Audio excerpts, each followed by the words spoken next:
Assalamualaikum warahmatullahi wabarakatuh. Sebelumnya, perkenalkan saya Muhammad Afif Putra dengan NIM 241051114. Pada kali ini, saya akan mempresentasikan hasil penelitian saya yang berjudul Digitalisasi Perencanaan dan Pembangunan di Kota Dumai. Guna untuk memenuhi tugas akhir mata kuliah Ekonomi Perencanaan dengan dosen pengampu Bapak Dr. Zulkifli, NSE, MSI. Oke, pada daftar isi ini ada 6 poin. Yang pertama ada latar belakang dan rumusan masalah. Yang kedua ada landasan teori digitalisasi. Yang ketiga ada gambaran umum Kota Dumai. Yang keempat ada penerapan digitalisasi yang berisi pelayanan publik, ekonomi, dan sosial. Dan yang kelima ada dampak dan tantangan implementasi. Dan yang terakhir, yang keenam, strategi pengembangan dan kesimpulan. Nah, di sini ada latar belakang yang melatar belakangi digitalisasi pada Kota Dumai. Yang pertama ada era revolusi industri 4.0 yang mendorong pemerintah daerah untuk mengadopsi teknologi digital untuk pembangunan yang efisien dan transparan. Dan yang kedua ada Kota Dumai sebagai kota industri strategis di pesisir timur Sumatera yang memiliki potensi besar untuk digitalisasi pembangunan. Yang ketiga ada RPJPD pada tahun 2025 hingga 2045 yang diatur oleh Perda pada nomor 11 tahun 2024 yang berisi menetapkan visi kota idaman, maju dan berkelanjutan dengan digitalisasi sebagai strategi utama. Dan yang terakhir ada RPJMD pada tahun 2025 hingga 2029 yang diatur oleh Perda nomor 8 tahun 2025 dan Perda Dumai 1 Data nomor 5 tahun 2025 yang memperkuat landasan hukum digitalisasi lintas sektor. Nah, di sini ada landasan teori digitalisasi. Ada 4 landasan teori di sini. Yang pertama ada digitalisasi administratif, yaitu otomatisasi proses administrasi yang berisi keuangan, kepegawaian, dan dokumen. Yang kedua ada digitalisasi pelayanan publik yang berisi layanan publik berbasis digital yang dapat diakses secara online. Yang ketiga ada digitalisasi perencanaan, yaitu data dan teknologi mendukung perencanaan yang akurat dan partisipatif. Dan yang terakhir ada digitalisasi partisipasi, yaitu platform digital yang melibatkan masyarakat dalam pengambilan keputusan.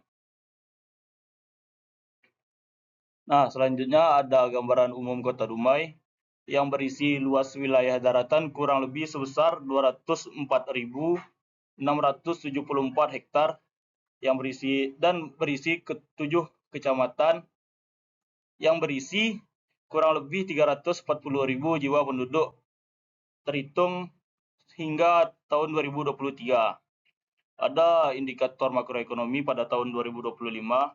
Dumai mencapai pertumbuhan ekonomi sebesar 6,36% dengan IPM 77,58 dan tingkat kemiskinan hanya 3,08%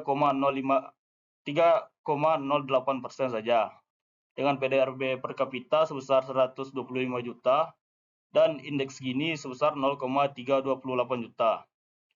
Adapun potensi unggulan Kota Dumai, yang pertama ada industri minyak dan gas, perdagangan dan jasa, perikanan, kebudayaan Melayu, dan ekowisata.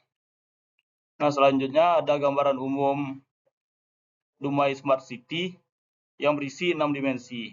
Yang pertama ada Smart Governance, dengan melibatkan e-governance lebih canggih yang berisi tata kelola efektif dan efisien melalui inovasi dan teknologi. Yang kedua ada Smart Branding, dengan peningkatan citra dan daya saing daerah, dengan mendorong pariwisata dan ekonomi lokal. Yang ketiga ada Smart Economy, ekosistem ekonomi yang cerdas, seperti UMKM digital, KRIS, literasi keuangan masyarakat. Yang keempat ada Smart Living, lingkungan hunian yang layak dan nyaman, dengan menjaga kualitas kesehatan dan mobilitas terjamin. Yang kelima ada Smart Society, yaitu ekosistem sosio-teknis humanis dengan digital literasi yang tinggi dan komunitas produktif. Dan yang terakhir ada smart environment, yaitu tata kelola lingkungan lestari yang berisi teknologi yang mendukung keberlanjutan kota. Oke, selanjutnya ada Dumai Satu Data yang diatur oleh Perda nomor 5 pada tahun 2025 yang bertujuan untuk mewujudkan data yang akurat, mutakhir, terpadu, dan dapat diakses sebagai dasar perencanaan, pelaksanaan, evaluasi, dan pengendalian pembangunan. Adapun struktur kelembagaannya, yang pertama ada koordinator, yaitu Bapeda, wali data, yaitu Dinas Kominfo, produsen data, seluruh perangkat daerah, dan pembina statistik, BPS Kota Dumai. Ruang lingkup Perda. Yang pertama ada jenis dan sumber data yang bersifat statistik dan geospasial. Yang kedua ada prinsip satu data. Yang ketiga ada portal Dumai Satu Data. Yang keempat ada forum satu data. Dan yang kelima ada pemanfaatan data, kemitraan, dan pendanaan.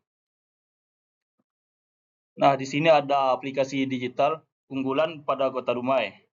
Yang pertama ada e-planning yang diluncurkan pada tahun 2020 hingga saat ini masih aktif.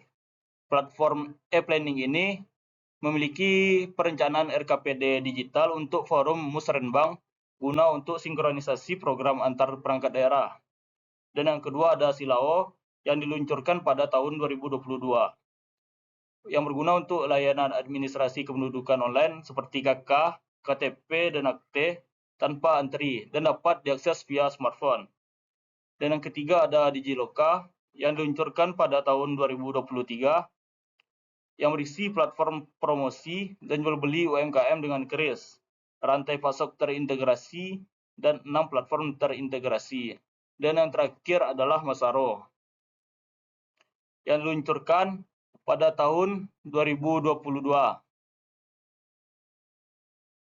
Itu dengan manajemen sampah berbasis digital. Oke, selanjutnya ada digitalisasi ekonomi dan sosial. Perbandingan digitalisasi ekonomi dan digitalisasi sosial. Yang pertama, digitalisasi ekonomi itu menggunakan aplikasi Digiloka, yaitu platform UMKM digital plus kris. Dan digitalisasi ekonomi ini menggunakan data makro yang terintegrasi via satu data dengan smart port dan smart branding, sehingga dia mendapatkan penghargaan Kepala Daerah Peduli UMKM pada tahun 2024 pada Digital Tribun Award. Dan yang kedua ada digitalisasi sosial. Itu seperti e-learning yang berisi internet sekolah, konten digital, dan pelatihan guru. Yang kedua ada pelayanan kesehatan digital dengan menggunakan rekam medis yang berbasis elektronik dan telemedicine. Yang ketiga ada DTKS berbasis digital, yaitu program penyaluran bansos tepat sasaran. Yang keempat ada ALAKE, alokasi anggaran kelurahan berbasis ekologi. Dan yang kelima ada Perda Pendidikan 2025 sebagai payung hukum digitalisasi pendidikan. Nah, di sini ada dampak digitalisasi terhadap pembangunan. Yang pertama ada efisiensi dan produktivitas. Pertumbuhan ekonomi pada Kota Dumai sebesar 6,36% melampaui nasional, sehingga e-planning memungkinkan sinkronisasi dan pengendalian program yang lebih baik. Yang kedua ada kesejahteraan masyarakat dengan IPM 77,58 yang termasuk kategori tinggi dan kemiskinan hanya 3,08%, digitalisasi UMKM dan layanan publik meningkat kualitas hidup. Yang ketiga ada tata kelola lebih baik. Musrenbang terdigitalisasi meningkatkan transparansi, yaitu portal satu data mendorong kebijakan berbasis data. Dan yang terakhir ada infrastruktur terencana yang berisi data geospasial yang mendukung prioritas infrastruktur seperti ALAKE yang mendorong pelestarian lingkungan berbasis data. Di slide selanjutnya ini ada tantangan implementasi digitalisasi. Ada 6. Yang pertama, kesenjangan digital atau digital divide. Yaitu akses internet belum merata, terutama daerah pinggiran. Banyak kelompok lansia yang berpendidikan rendah sehingga mereka tertinggal. Yang kedua, ada kesiapan SDM aparatur dengan kurangnya pengetahuan teknis e-planning sehingga menyebabkan kualifikasi pendidikan aparatur belum memadai. Yang ketiga, ada keamanan cyber. Itu risiko serangan cyber meningkat seiring digitalisasi, sehingga pengawasan keamanan data perlu diperkuat. Yang keempat, ada koordinasi dan integrasi data, yaitu data antar OPD masih terisolasi atau silo. Komitmen berbagi data antar perangkat daerah masih rendah. Yang kelima, ada infrastruktur penunjang. Jaringan internet berkecepatan tinggi belum merata, sehingga pembiayaan infrastruktur digital masih menjadi kendala. Dan yang terakhir, ada keterbatasan sistem. E-planning belum mengakomodir di ruangan, sehingga ada penginputan ulang usulan yang bersifat terakomodir. Nah, yang terakhir ada strategi pengembangan digitalisasi. Yang pertama, infrastruktur digital. Dengan target cakupan internet lebih dari 90% di Kota Dumai. Yang kedua, ada literasi digital dengan target indeks literasi meningkat. Yang ketiga, ada keamanan cyber dengan target zero data breach. Dan yang terakhir, ada open data, dataset dengan target dataset terbuka bertambah. Dan satu lagi, ada aplikasi unggulan dengan target penggunaan aplikasi meningkat. Dapat kita tarik kesimpulan, ada 4 kesimpulan dari poin-poin tersebut.